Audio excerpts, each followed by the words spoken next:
Hola a todos, muchas gracias por seguirnos, gracias por suscribirse y un saludo a todos los exalumnos que de alguna manera nos han compartido sus sugerencias, sus comentarios. El día de hoy vamos a hablar un poco sobre la relación entre filosofía y cristianismo. No vamos a entrar en detalles en muchas cuestiones muy complejas, únicamente mencionar algunas situaciones relevantes que dieron origen a la patrística en los primeros 3-4 siglos del cristianismo y que obviamente después darán origen a la escolástica en la Alta Edad Media. Pero antes de mencionar esto es importante 3 puntos. Primero, poner entre paréntesis nuestras concepciones religiosas. Yo pongo también entre paréntesis mis convicciones religiosas.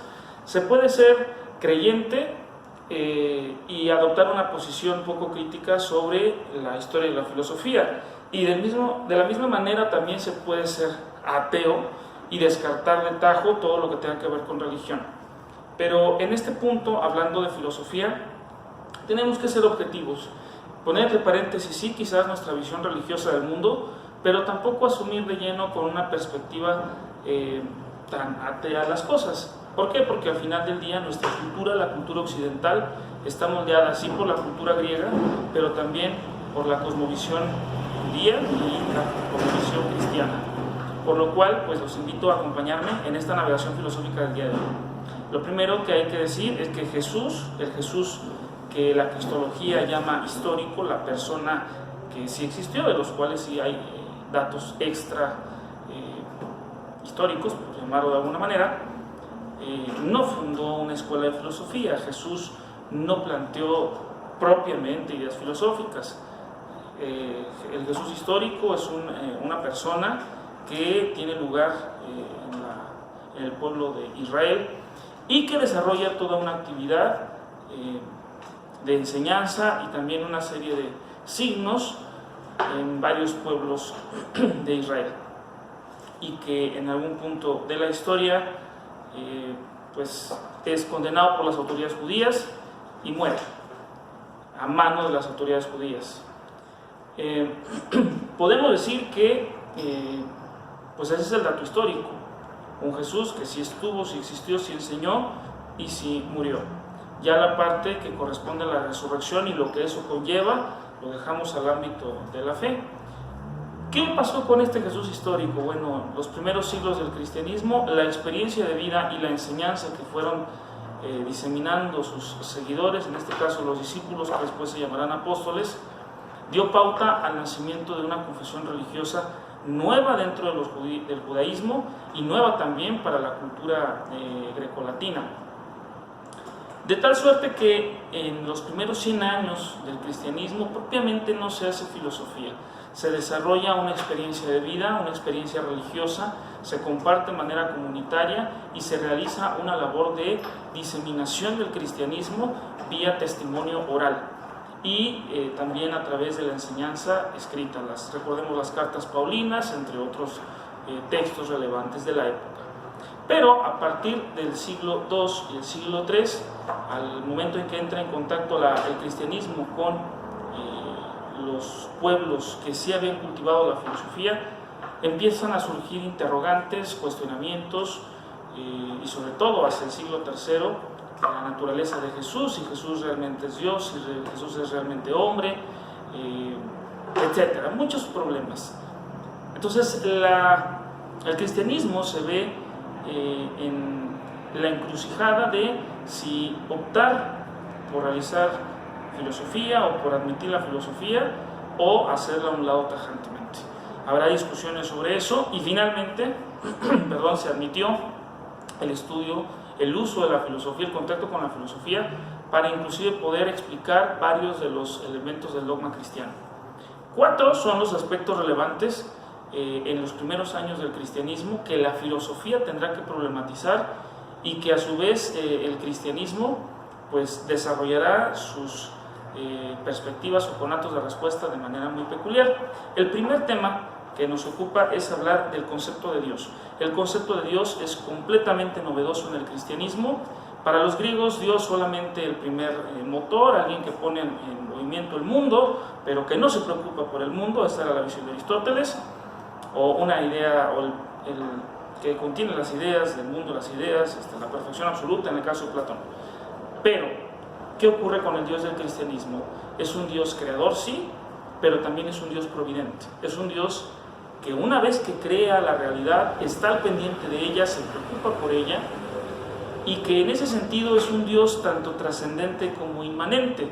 Trascendente, ¿por qué? Porque rebasa todo lo que ha creado, es más grande que todo lo que ha creado, de ahí sus cualidades de omnipotencia, omnisciencia, etc. Pero también es un Dios inmanente, en el sentido de que está presente en todas las cosas de la realidad. Entonces es un Dios trascendente e inmanente al mismo tiempo. Es una perspectiva nueva que aporta el cristianismo. Y con ello viene también la idea de un Dios que es, digámoslo de esta manera, un Dios que es amor, un Dios que se preocupa por su creación y que busca lo mejor para su creación, que trabaja, que se esfuerza, que hace lo necesario porque su creación se perfeccione, porque su creación no quede completamente a la deriva. Esta noción del Dios cristiano es completamente nueva y la aporta el cristianismo, aunque hay algunos datos ya primigenios desde el judaísmo. El segundo elemento importante que aporta el cristianismo como experiencia a la filosofía para problematizar es una reivindicación de la persona humana, una visión muy peculiar de lo que es el hombre. El hombre para el cristianismo naciente será una entidad compuesta de alma y cuerpo. Nótese la influencia de los griegos, pero también tiene un tercer componente que será el espíritu. El espíritu, recomendable leer las cartas de San Juan, mucha la insistencia en ese dato y en algunos documentos paulinos. El espíritu es un tercer componente, la presencia de Dios en el hombre. Y esto va a desencadenar toda una serie de elementos o consecuencias, que el hombre tiene una dignidad especial, que el hombre tiene una vocación especial, que el hombre tiene un lugar privilegiado dentro de toda la realidad. El tercer elemento importante que nos proporciona el cristianismo a la filosofía es la propuesta moral. Es una propuesta moral en donde se parte de una noción de hombre bueno, es decir, el cristianismo ha pensado siempre que el hombre es bueno por naturaleza. En cuanto a creación de un Dios amoroso, Dios ha pensado al hombre como un ser bueno. Sin embargo, en un punto originario de la historia, el hombre desobedece, incurre en el pecado original y desde allí el hombre queda herido en su naturaleza y manifiesta una debilidad constante en el tiempo, que le llamarán con el tiempo, sobre todo de San Agustín, la concupiscencia, esa especie de debilidad natural o tendencia natural al pecado, a el error, a el deseo, a vivir de manera irrefrenada los impulsos, etc. Y frente a eso, la moral cristiana propondrá una actitud, en cierto modo estoica frente a los impulsos del ser humano, pero que al mismo tiempo se acompaña de un elemento completamente novedoso para la época, que es el concepto de gracia.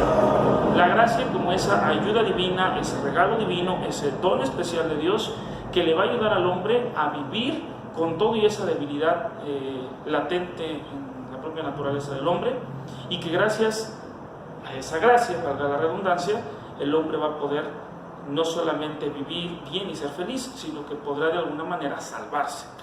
Finalmente, el cuarto elemento que proporciona el cristianismo como experiencia de vida y experiencia de fe a la filosofía para reflexionar es una experiencia comunitaria de la religión. Ha dicho Hegel muchísimos siglos después que el cristianismo ha sido uno de los parteaguas de la historia porque ha planteado tres ideas básicas para la historia del hombre: la idea de igualdad, que todos somos iguales; la idea de fraternidad, que todos somos hermanos; y una idea de justicia que aplica de manera pareja para absolutamente todos. Si no me recuerdo, espero no estar desvirtuando un poco las palabras de Hegel. Y bueno, frente a eso tenemos que decir, el cristianismo le apuesta a una experiencia de vida comunitaria. Es más, las primeras expresiones del culto religioso de los cristianos son a través de comunidades. Sugiero leer el libro de Hechos de los Apóstoles, capítulo 2, versículo 42 y siguientes. Se habla de una estructura de comunidades donde se comparten elementos cultuales, donde se comparte una enseñanza, una didaje, una catequética, un conjunto de dogmas, de verdades, y donde se comparte también el pan y los bienes. Eso es importante. El cristianismo introduce una manera de comunismo no primitivo, porque primitivo fue hace muchos siglos antes del cristianismo.